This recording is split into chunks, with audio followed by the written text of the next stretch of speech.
Thank you very much for speaking with us today. Thank you, Randy. What will you do to expand job opportunities for people with disabilities? Well, I always have. When I was the governor of Virginia, we worked very hard to try to build those opportunities for people.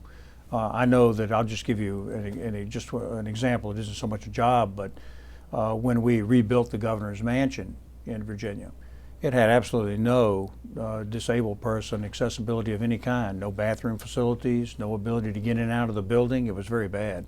So we rebuilt it in a way that actually created its own elevator and an opportunity to have a distinguished place to go into and a way to enter with a great deal of dignity. So I offer that to you just as an explanation of my approach.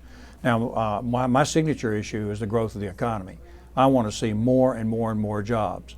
And when we do, I want to make sure that people who need the opportunity, disabled people, have a really good opportunity to participate and to use all of their gifts and talents to the fullest measure.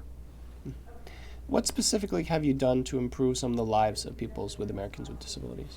I remember when I was the governor, the Department of Justice came to Virginia and complained that our mental health facilities were not appropriate. And they wanted to have community services and to move more of the services into the community. And they wanted to actually impress federal control over the state's programs. Now, as a good conservative, I wouldn't stand for control of our facilities and our programs by the federal government. But I did tell them that I was strongly in favor of community support and moving community support, people into community support type of programs. At the end of my 4 years, it was so recognized that we had so successfully improved community background and support for people with disabilities that the federal government went away and didn't come back. And I'm very proud of that record. How do you get your information about people with disabilities?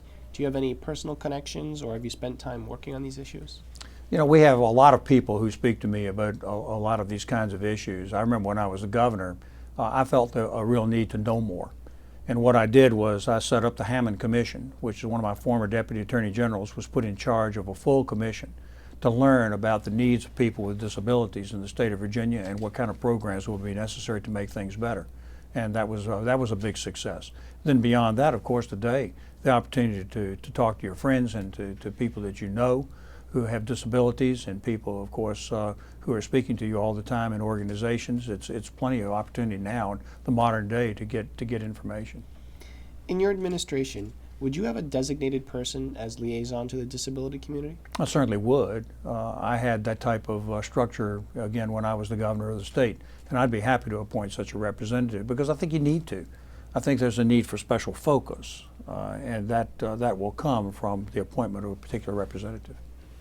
Given that more than 10 million Americans are deaf or hard of hearing, and there are an additional 7 million Americans with significant vision loss, do you plan to make your campaign materials and messages accessible to all?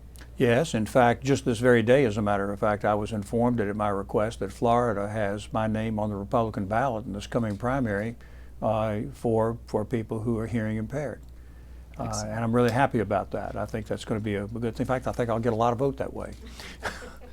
But yes, I think that we fully intend to make materials available for people who have visual challenges and also hearing challenges. In fact, when I was governor, the head of my agency that dealt with these issues was a visually impaired individual. Is there anything else you want voters with disabilities to know about what you would do as president? As president, I'm going to treat people, everybody, as an asset to the country.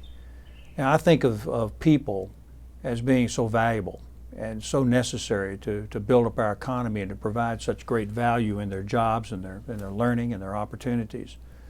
My aspiration is to see a much more vigorous economy so everybody has a fair chance. Did you know today that a lot of college students, whether disabled or not, can't get started in their careers? Mm-hmm. Well, I think a lot of people who with disabilities sometimes have trouble getting started in their careers, and sometimes they feel excluded and left out.